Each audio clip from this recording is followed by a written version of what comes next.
Whispers of Giggles.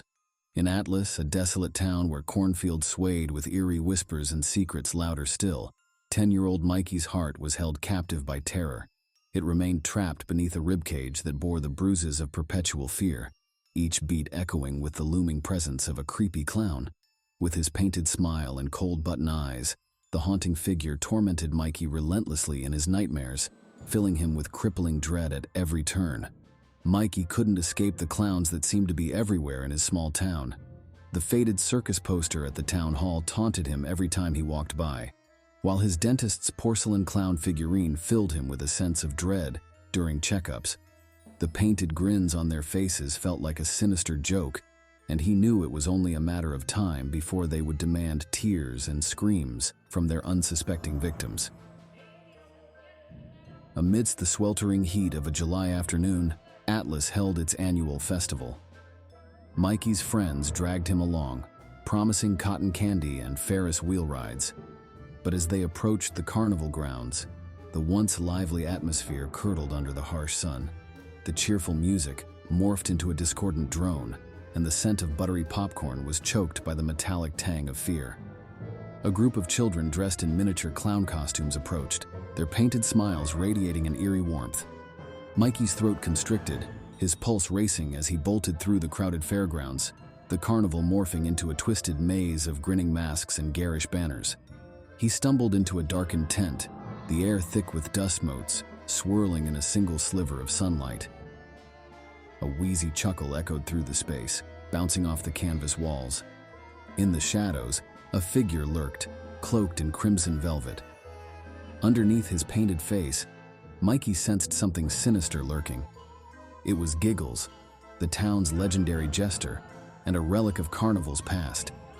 Mikey had always dismissed him as a figment of campfire tales, a boogeyman in oversized shoes. But standing face to face with that monstrous grin, every whispered story about Giggles' infamy felt like a bone-chilling truth. "Lost, little Mikey?" Giggles crooned, his voice a rusty hinge creaking open. Come, join the fun." Mikey's breath came in short, sharp gasps as he stumbled backward, his foot catching on a discarded stool and sending him crashing to the ground. The light from the spotlight shifted, revealing a disturbing scene. Cages stacked on top of one another, each one holding a child frozen in terror, their faces twisted into manic grins. Mikey's scream was drowned out by the sound of chuckling as Giggles lunged toward him with a knife. Mikey fell to the ground, hitting his chin hard on the dirt floor. As everything went dark, the last thing he saw was Giggles looming over him, the metallic smell of blood mixing with the sickly sweet scent of popcorn in the air. As the haze of sleep lifted, Mikey realized that he was tightly bound to a wooden chair in the center of a grimy tent. The musty scent of damp soil and old canvas surrounded him, making it difficult to breathe.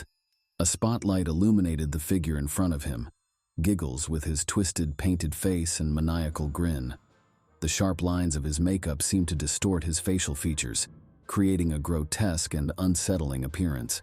"Such fear, Mikey," Giggles rasped, the sound grating on Mikey's nerves. "But fear makes the fun all the sweeter." A sudden glint of silver caught Mikey's eye, a scalpel polished to a gleaming sheen, reflecting the harsh glare of the spotlight. The sound of cackling laughter filled the tent, vibrating through the air like a sinister omen.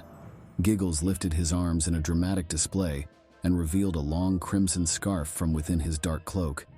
It hung heavily between his fingers, ready to be unfurled as he played out his macabre magic act. 1, 2, Giggles counted, his grin widening with each word. 3. The scarf whipped forward with a force that startled Mikey, momentarily blinding him. He heard the sickening sound of metal on bone, his scream drowned out by a sharp clang. As the scarf fell away, Mikey's vision blurred, and he could only make out shades of red and black. In a flash, he saw it clearly, his skin stitched onto Giggles, creating a malformed mosaic of flesh and fear. Every fiber of his being was consumed with repulsion and fear as he gazed upon the scene. The pain scorched every inch of Mikey's body, every nerve singed and screaming in agony. Yet, as he stood amid chaos, his fists clenched and body tensed, a small flame sparked deep within him. Mikey couldn't help but laugh as he accepted the chilling realization that he was no longer afraid. The darkness within him stirred with anticipation, craving screams and terror from those around him. His blood pulsed with an insatiable desire for destruction and chaos. Giggles tilted his head, a flicker of confusion marring his painted features. His dark eyes searched the reflection in Mikey's terrified gaze, a slow smile spreading across his face as he recognized his own twisted image staring back at him. Giggles chuckled, the sound sending shivers down Mikey's spine as he realized the true horror of their situation. "Welcome to the show, Mikey," Giggles whispered, his voice dripping with perverse joy. "Together, we'll paint the town red." Haunted halls.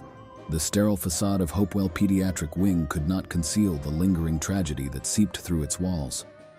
Despite the passage of decades since the fire, unsettling energy still hummed through the hospital corridors, a haunting presence beneath the forced cheer of laughter and beeping IV machines.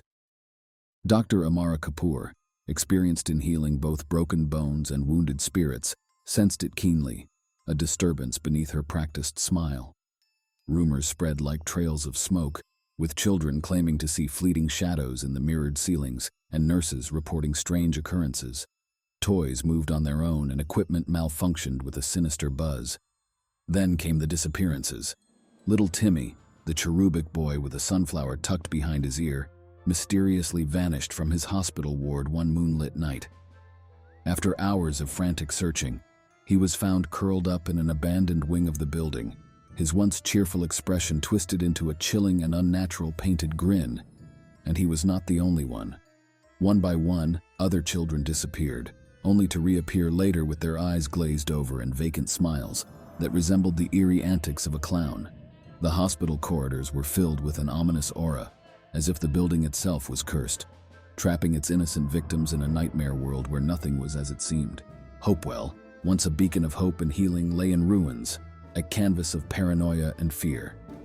Amara, with her analytical mind and determined spirit, delved into the hospital's dusty archives, searching for any clue that would shed light on the mysterious figure known only as Fizzy.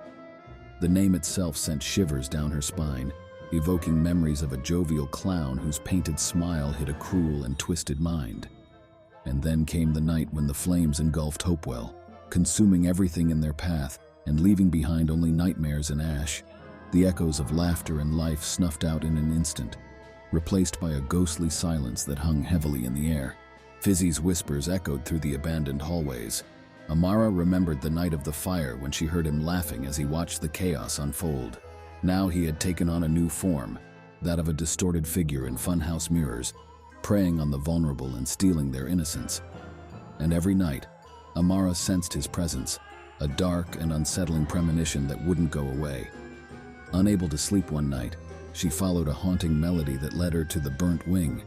The moonlight cast eerie shadows on the charred walls, recreating twisted scenes of trapped children forced to watch Fizzy's depraved performances. Fizzy appeared before her, a spectral figure dressed in a chaotic mix of shadows, his grin an unsettling jagged slash against the ashen background. Amara's heart pounded against her ribs, but she refused to let fear consume her. Instead, a chilling calm settled over her as she locked eyes with the twisted echo of a man.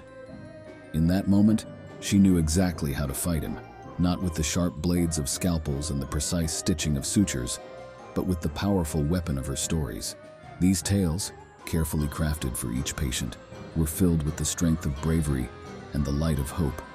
As she spoke, she felt the darkness around him falter, unable to resist the radiant force of her words. Amara's narratives were more than just medicine.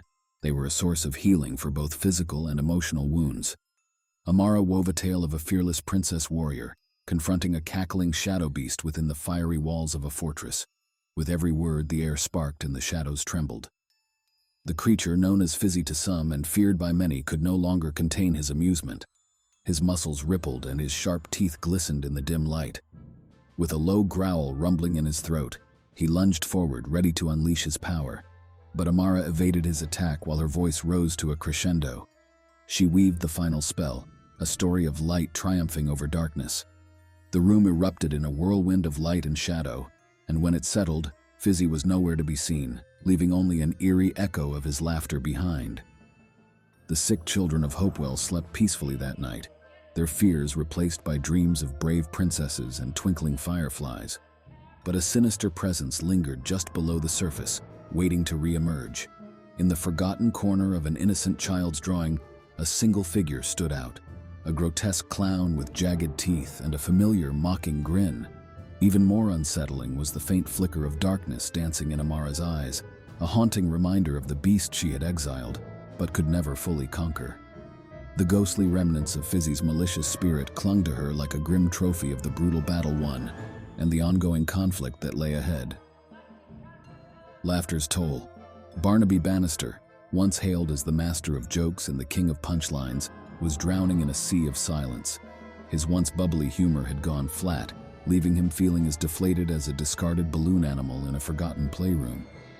But fate intervened when he stumbled upon a dusty old bookstore, and an ancient leather-bound tome caught his eye. Its pages promised mirth and mayhem, with punchlines laced with arsenic.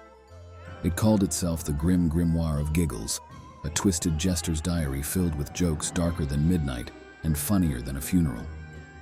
Barnaby stumbled onto the stage the next night, his eyes gleaming with a manic energy. As he gripped the mic stand, his voice crackled and cackled with morbid glee. He launched into his routine, weaving tales of politicians spontaneously combusting mid-speech and financiers tripping over invisible banana peels of misfortune. His words dripped with a dark humor that seemed to intoxicate the audience. The initial polite chuckles quickly turned into the roaring laughter of a tidal wave crashing onto the shore. Barnaby's every movement commanded their attention, his shadowed sorcery captivating them like moths drawn to a flame. As the sun rose over the city, a strange scene greeted its inhabitants. Politicians stumbled out of their offices with smoldering toupees, attempting to deliver serious speeches, but only eliciting uncontrollable laughter from onlookers. The stock market was in chaos, with investors slipping and falling on banana peels and fortunes disappearing into thin air. Even lovers couldn't escape the effects. They laughed so hard that their bodies dissolved into shimmering confetti. Barnaby watched it all with growing panic. He had unknowingly unleashed a powerful force upon the city, known as the laughter worm. This ancient being fed off dark humor and was now causing chaos and destruction in its wake. The laughter grew louder and more intense, drowning out any screams or cries for help. The once orderly buildings pulsated with distorted mirth, their windows oozing a gas that induced fits of laughter in anyone who breathed it in. Traffic lights flashed manically, cars swerving and bumping along a road paved with punchlines. A twisted carnival had taken over the city, with the laughter worm at its center, reveling in the madness and misery it had created. As Barnaby stood on the stage, his heart pounded against his chest and sweat dripped down his face. He felt the worm's presence lurking in the shadows, its tendrils slithering toward him with promises of power and a throne built on chaos. But as he spoke, a piece of his inner comedian refused to be silenced. He knew true laughter came from shared joy, not fear and destruction. So he frantically searched through the grimoire for a punchline that could defeat this beast spawned from fear. And in a moment of clarity, he found it, not in a malicious cackle, but in a quiet sigh that pointed out the absurdity of the worm's existence. Its insatiable appetite nothing more than an endless joke. As he delivered this insight to the worm, a hush fell over the city. The beast, unable to find humor in its own existence, materialized in all its grotesque form, a writhing mass of shadows, its laughter choked in its throat. The city was still recovering from the chaos and strange occurrences caused by Barnaby's twisted sense of humor.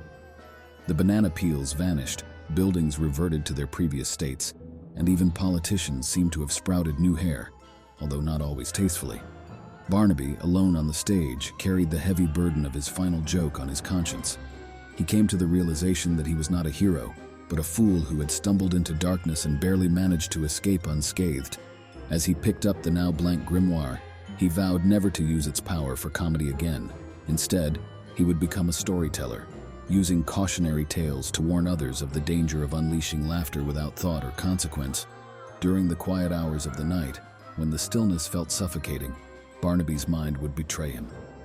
The worm's punchline seeped into his thoughts, a haunting reminder of the darkness that lurked behind every joke.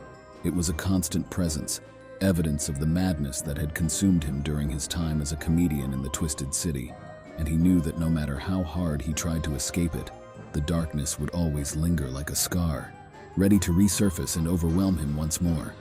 Don't forget to like, comment, share, and subscribe to the channel. See you next time. Thank you for watching.